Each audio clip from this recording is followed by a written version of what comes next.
Man Who's United your favorite manager, Terry? Who's your favorite manager to come to Man United now? My Between favorite, the ones that are okay, the ones that are available. Don't tell me Xabi Alonso, like he's not available. My favorite out of the so there is De Zerbi. You're linked to De Zerbi. That's number one. So we're linked to we're linked to De Zerbi, but nothing concrete, right? So the top, you got Southgate, who's currently the favorite with the bookmakers, believe it or not. You got Southgate, Potter, De Zerbi, that we're linked to. McKenna, Kieran McKenna as well. Those are the four names that seem the most plausible. Tuchel's name's on the betting odds, but I don't think Man United will approach him. That's kind of it. It's those four. Of those four managers, I'm siding more. It would go in it for me personally. It would go De Zerbi, Potter, McKenna, Southgate. Okay. Southgate's at the bottom of the pile because I don't like his brand of football. Yeah. The other three play a brand of football I like. I'm not over the moon about any of them. I'm not sitting there going, yeah, that's amazing. But I think it's a situation that Manchester United are in. And I keep pointing this out to Man United fans that don't want to wake up and smell the coffee. Almiron was high on our list, but he's going Liverpool. We were interested in Nagelsmann, but he's going back to Bayern Munich. We can't compete with these clubs at the minute because of how far we've fallen from grace. Yeah. And I know we're Man United by name and we have money, but a lot of people are reluctant to take us on because there are no guarantees that the improvements we're promising will come to life. So I almost feel like Graham Potter, though, the reason why he's starting to stand out more as a better candidate, even over De Zerbi, is he knows and has a relationship with all the people that are going to be running our club. So if you need someone who's going to have a good relationship with them, feel supported, unlike he was at, because he wasn't supported at Chelsea, that may be the best option. Based on the whole situation. Disagree. You need a manager that will make men out of these boys. You need a manager that will control someone like Bruno Fernandes. You need a manager that will control. I don't think Graham Potter is the guy. Like, to be honest, from what I have seen, he isn't that guy. De Zerbi might be the guy. Like, you hear Kevin Prince Boateng talk about him and how controlling he is and how strict he is. And I believe what he said because it's not only from him, from Italian journalists. They say that De Zerbi is so strict. It's very strict that you cannot breathe. You might need that guy. You might need someone like De Zerbi. You might need someone who is going to have a whip, like who's not going to let players roam and do stuff. You can have that manager when the players mature already. You can have the manager like Ancelotti, for example, isn't that strict. You can have Ancelotti when your players are mature. I think some of your players they need the whip, to be honest. Well, I think the whip is just like a way of saying you need a strict manager. You need someone who isn't going to allow people to have egos and who isn't going to allow people to just do what they want. Your point there is a great one. Someone in the comments says Terry's stuttering. And you are right, I'm stuttering. Why I'm stuttering is because I am not sure about who I want. So when I start going, yeah, Potter, at the same time, it's going, no, De Zerbi's better for this reason. And then I think, yeah, but would he handle the pressure? And then I go, but Potter's in the same situation. I'm stuttering because my brain is consistently going in circles. Because for me, there isn't an outstanding candidate where I go, it has to be him. I think there are pros and cons with each of the managers that we're linked with. I'm at peace with the fact that we're not going to go out and get one of the best managers in the world. I'm very much at peace with that, and I understand the reasons as to why. I agree with your point on Graham Potter, and that's my biggest concern with him. Does he have the personality to handle the pressure of Man United and the players? For a while, my theory was we can't have if he struggled at Chelsea. Then you get a lot of Chelsea fans that tell me, but Terry, we didn't support him. It was a car crash. There was no support. It was just sort of hung out to dry. So when you hear Chelsea fans defending him in that way, I think, well, maybe I'm a little bit wrong. But it's a difficult one for me. I'm really on the fence with it. We need a new manager. Am I overjoyed with everybody we're being linked to? No, there are big question marks in certain areas over all of them. But I do trust the people that we're appointing to run the club.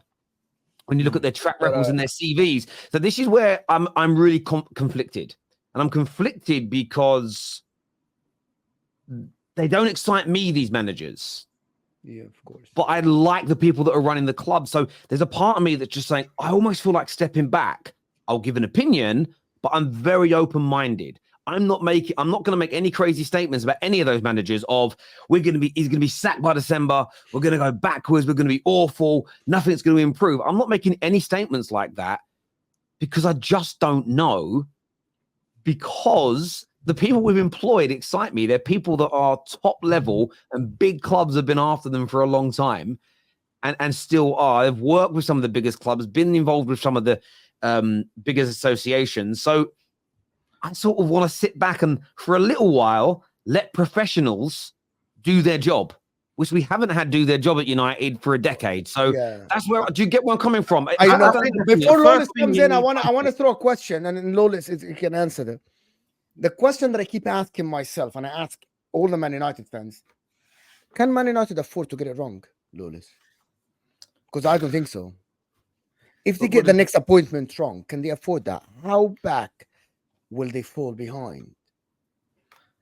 I think it's Man United. I think as much as any club can afford to get it wrong, it's the Premier League. I think if they get it wrong and other clubs end up overtaking them, they're going to eventually drop. But I think there'll always be an opportunity. I think Man United, how far they can potentially fall is around about where they've been. I think if they get it wrong again, then they'll find themselves in a similar position, 7th and 8th, and then they can always, improve from there. I think the key thing for them, talking about managers and signings, the most important thing is who's going, who you're getting rid of. Because you talk about getting a tough manager that can crack the whip. They've had that. They've had that in the likes of Jose Mourinho. Until they get rid of the old guard, the Luke Shaws, the Rashfords, the Maguires, the McTominays, it don't matter. Like it's always going to be an issue. Do you know what I mean? And if they get rid of that, start to bring in a new manager, some new players, maybe they're not going to be good this season, but maybe there'll be some positivity around the club. It's that toxicity, I think, that needs to be removed. So, I think if they get it wrong, we're not going to know that for a few seasons, ideally, because they're going to want to see is, okay, first season, but let's see some progress. And then let's see some signs. Like you said, Terry, the football's improved. Maybe we're not winning each week, but we're seeing signs of a style of play being implemented that people can at least get behind. Whereas, you want to see the owners are going to be decisive if those signs ain't there. So you don't have a good few years of falling behind and they're able to just pull the trigger if it ain't looking like it's going where you want it. This comment here from Dino says Ineos did say they are going to employ a system at the club where the manager, as we call him, just handles coaching the club's defined playing style. And for me, that's why I'm not panicking about a Graham Potter. I'm not panicking about a De Zerbi like some would, because what we're doing differently this time around, I hope, is we're not bringing somebody in to go, right, because this is what we've done to every manager since Fergie. Right, you're coming in to manage the club. Yes, they've had people that have done the dog work for them in terms of the negotiating or this or that, but we typically let every manager, when they first come in, get the players they want. Then when we don't deliver the results they expect, we start pulling that power away, but we delegate it to bankers and accountants and marketing experts, and it's always been a mess. So, and you have to start from scratch every time a new manager comes in. They rip up what the last manager did, and you start again. This way, the element that Man United fans, if you have to sack the next manager, that's part of the reason why I want rid of Ten Hag, because Ten Hag has built for 2 years and spent money trying to build only, by the way, this is where we're so disjointed as a club. We're building the first team, which is you'd argue the most important section of the men's side of the game at Man United. We're building it in the image of what Ten Hag wants, but it doesn't match the rest of the football club. So I feel like we have forget how good or bad he's done. Unless we're going to take that style, which by the way looks awful at the moment, and implement it across the whole club, you've got to remove it, because your under fives, girls and boys team need to play in the same identity as both the male and female first team. That is how the top clubs operate, and they have done for a long time. Man United operated that way under Fergie because the whole club was set in his image. But ever since him, we give everybody Fergie's reign and almost Fergie's power, and they just don't get it right. And we're not doing that this time round, we hope. We're hoping now you're coming in to coach the first team, and this is how we play football at Man United. Your coaching credentials meet that. Go and handle it. That way, if the manager fails, it should just be bring another coach in, as opposed to another new rebuild, another 300, 400 million being spent. So to answer your question, Mo, we need to get it right. But I think there's more chance of this project working, even with a fouled manager or two, than what we've seen in the last decade, based on what we've heard so far. But I remain skeptical is I need to see proof in the pudding with doing that. Does that make? They've said all the right things, but I'm remaining level-headed on it until we actually see proof in that lied.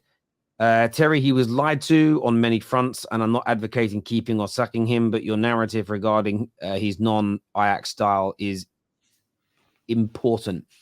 But it isn't my narrative, it's what he has told us. How we are playing now is how he says he wants to play. Even with better players, emptying your midfield is still going to damage us.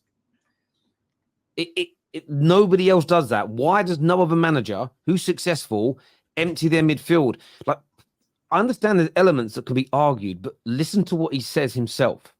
Plus, look at the structure. Forget how good or bad he is. Only one element of the club is being developed to play Ten Hag's way. Not the academy, not the reserve team, no other areas. How is that a conducive way to run? It means players will come out of our academy and they'll go into our first team, and it's a completely opposing ideology of football. It's actually stupid to run a football club that way. That's why we need the change, brother. It's not even about Ten Hag, the individual. It really, really is. Terry, with respect, do you even listen to yourself? Yes, I do. And the reason why I listen to myself, Twisted, is everything Ineos have done since they've entered the club is exactly what I predicted they would do and exactly what I said needs to happen. Now, I understand you could call that confirmation bias. Oh, they've done what I've said. It must be the right thing to do. But they're also echoing the actions of all the other successful clubs in the world. So I am going to stick by what I've been spouting for the last 10 years, not based on my own knowledge. It's my theory based on what I read all the other top clubs do. So yes, I do listen to myself. And if you want to debunk me, come show your face on camera and tell me why I am wrong. The super chat here says, Man United have proven over the years under different managers they can take Mbappe and turn him into Eddie Nketiah. A player with ambition shouldn't go to Man United. I understand where you're coming from that. So who should we sign then? This is the only issue with that. It's shrouded so much in a rival's thought process on it, because that means no one wants to sign for us, which means we might as well shut the club. No, I think that's fair. I think that's is not you a should superstar. try, but he shouldn't go. Yeah, Ivan Toney is not a superstar. Why do people treat Ivan Toney as a superstar? He's just not. He plays for Brentford. The media made it. Arsenal links made him that. Chelsea links. By the way, if Arsenal and Chelsea pull away from this, well, who's in for him? Who do we think is going to sign him? It's Manchester United, or maybe West Ham will go in for him to sign him instead of Antonio for 40 million. Maybe West Ham will say, "Well, yeah, man. We are linked. Why do people treat players based on the media hype? The guy has played for Brentford 2 years in the Premier League. 1 year, half of it he's suspended, and the rest is in the Championship. Scores goals left and right, but he's not a superstar.